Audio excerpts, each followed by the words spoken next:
वो लोग जो 30 साल 40 साल तक काम कर चुके हैं, अपने दूसरे कामों का अनुभव यदि आप देखिए तो 30-40 साल के काम के बाद आप में से कितने लोग करोड़पति, अरबपति, खरबपति बने? लिमिटेड लोग बने होंगे यहाँ। लेकिन आरसीएम में तीसरे महीने ही 1 लाख का चेक चाहिए। राइट है और नहीं मिलता मतलब कि काम। तो देखिए, नौकरी और बिजनेस में अंतर होता है।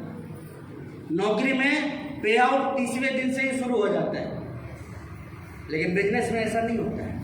बिजनेस में 30 महीने भी लग सकते हैं और 30 साल भी, लेकिन ज़्यादा कहाँ आता है? कहाँ आता है? कहाँ आता है? बिजनेस। और सबसे बड़ी बात, एक ऐसा बिजनेस जिसे ना करने के बाद भी आप कर रहे हैं। एक ऐसा बिजनेस जिसे ना करने के बाद भी आप कर रहे हैं। नेटवर्क मार्केटिंग भला दुनिया का कौन सा व्यक्ति नहीं करता? हर व्यक्ति कर रहे हैं इसका। मैं आपसे पूछना चाहता हूं, आप में से कितने लोगों के पास में मोबाइल फोन है? प्लीज हाथ खड़ा करके बताइए। सबके पास है ना? आपके मोबाइल में किसका नेटवर्क काम कर रहा है?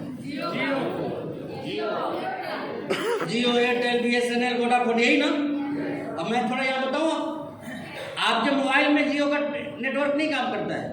जियो के नेटवर्क में आप काम करते हैं। उसके नेटवर्क में आके आप पैसे खर्च करते हैं, इनकम किसके पास में जाती है? अपने पड़ोसी के किराना दुकानदार के नेटवर्क में आके आप पैसे खर्च करते हैं, इनकम किसके पास में जाती है? अपने शहर के मॉल में जाके आप पैसे खर्च करते हैं तो पैसा प्रॉफिट किसके पास में जाता है? आप अपने शहर के मिठाई दुकानदार के नेटवर्क में है तो प्रॉफिट किसके पास में जाता है? तो दुनिया के तमाम लोगों के नेटवर्क में जाके आप दूसरों को अमीर बनाते हैं। एक सवाल यह बनता है कि आपके नेटवर्क में कौन है?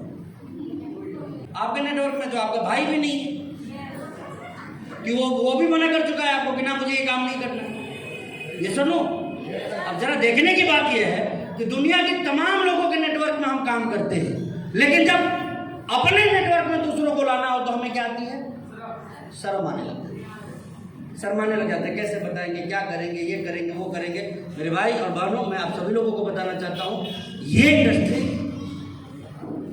कुछ साल यदि दिलेरी से आपने काम कर लिया तो जीवन में वो परिणाम लाके आपके सामने रख सकते हैं जिसका कि आपने कभी अनुमान भी ना लगाया।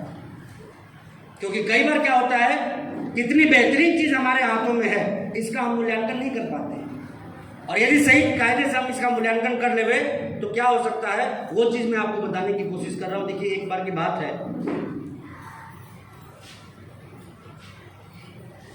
एक ना भिखारी हुआ करता था जो एक मंदिर के सामने बैठ के भीख मांगा करता था। सालों साल हो गए उसको भीख मांगते हुए। एक बार क्या हुआ, घनघोर बरसात आई और इतनी बारिश हुई कि जहां वो बैठ के भीख मांगता था ना, वो जगह भी पानी से डूब गया। अब जब वो पानी से जगह डूब गया तो इसको भीख मांगने में दिक्कत आने लगी।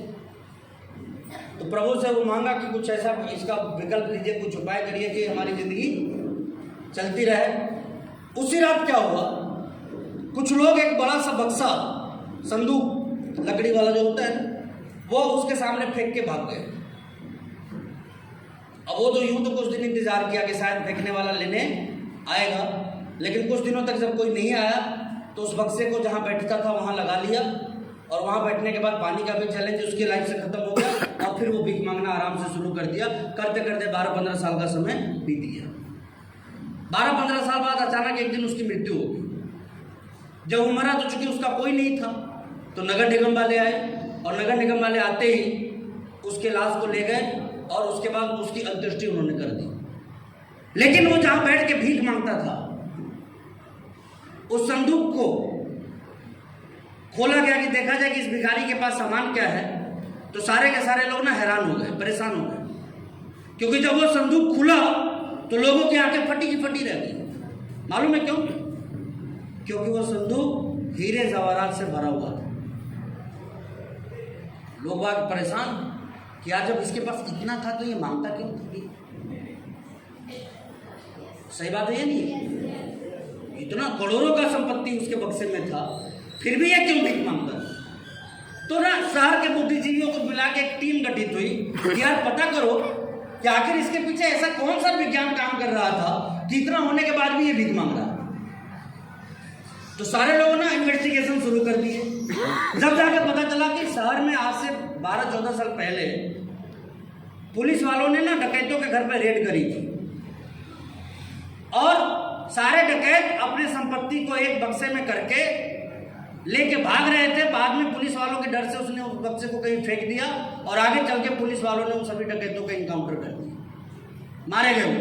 यानी कि उस बक्से का कोई दावेदार नहीं था। अब वो बक्सा किसके पास था? भिखारी के पास। लेकिन उसने उस बक्से को खोल के कभी नहीं देखा कि कितनी की संपत्ति पे वो बैठा हुआ है। तो मेरे भाई और बहनों, मैं आप लोगों को यही कहना चाहूंगा कि हम लोग भी आरसीएम के संदूक पे बैठे हो।